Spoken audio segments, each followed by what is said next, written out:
Hey, look who's here. Hey, me, Matt.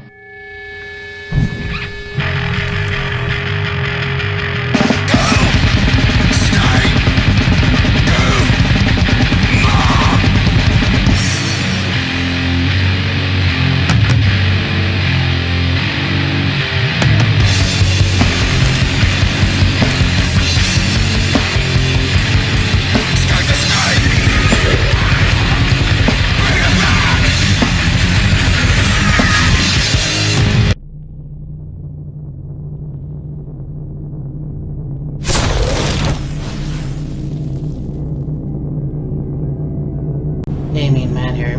So, Double or Nothing was a pretty good show. I really enjoyed watching it.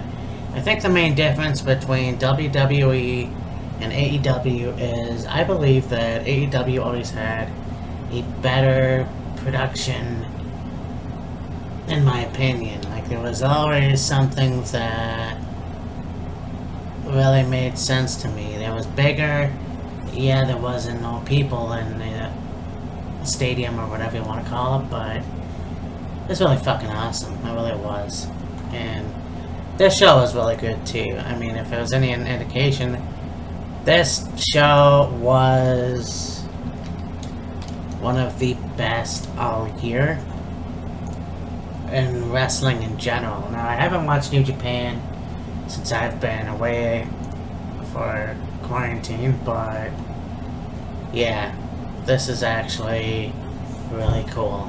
You had the pre-show was Best Friends versus Private Party, and it was a tag team match for number one contendership for the World Tag Team Championships, and Best Friends won that match. Now, of course, I didn't see it, but I imagine it was really cool. I mean, they're both very good tag teams. You had the match, the Casino Ladder match for a future AEW World Championship match. You had Darby Allin versus Colt Cabana versus Orange Cassidy versus Joey Janela versus Scorpio Sky versus Kip Sabian versus Frankie Kazarian versus Luchasaurus, and a debut which I really think is going to add to the show. Brian Cage with Taz.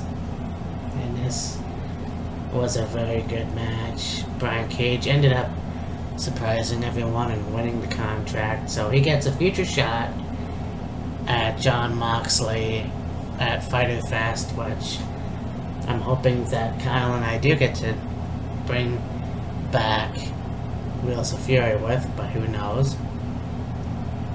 MJF defeated Jungle Boy.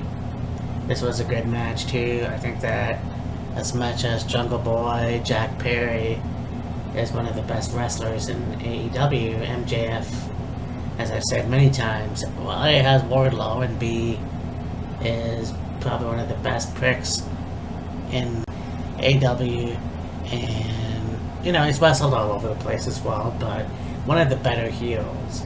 You had Cody defeating Lance Archer to become the first TNT champion. Now, when I first saw this belt, I thought it was a fucking joke. I thought it was Photoshop material or whatever. What the rumor was is that you're gonna have another installment of the TNT Championship. It's just that the fucking belt is a rough copy because of what's going on in the world today, so anyways, no surprise, Cody won, but the match was awesome. I still love Lance Archer, even in his New Japan days, especially in TNA, but he didn't win with Jake Roberts on his side, and of course there's Arn Anderson. Of Chris Statlander, who defeated Penelope Ford, and that was a good match. Obviously, Chris Statlander is one of the unique women's wrestlers of today. Dustin Rhodes defeated Shawn Spears. I didn't realize that they were the same height, but this was a good match as well. I'm really impressed with the both of them, especially considering how old Dustin is. Hiroku Shida, who defeated Nyla Rose to become the women's champion of AEW, and this was a good match too. I mean, Nyla has been undefeated for a while now, so it was interesting to see Hiroku win this match, and yeah, congratulations. And we'll see what happens in the future. If Nyla will probably get the title back eventually. You got the AEW Championship, Jon Moxley, who defeated Brody Lee. Now, like I said, I may have mentioned Brody Lee had captured the AEW World title, which I fucking hate.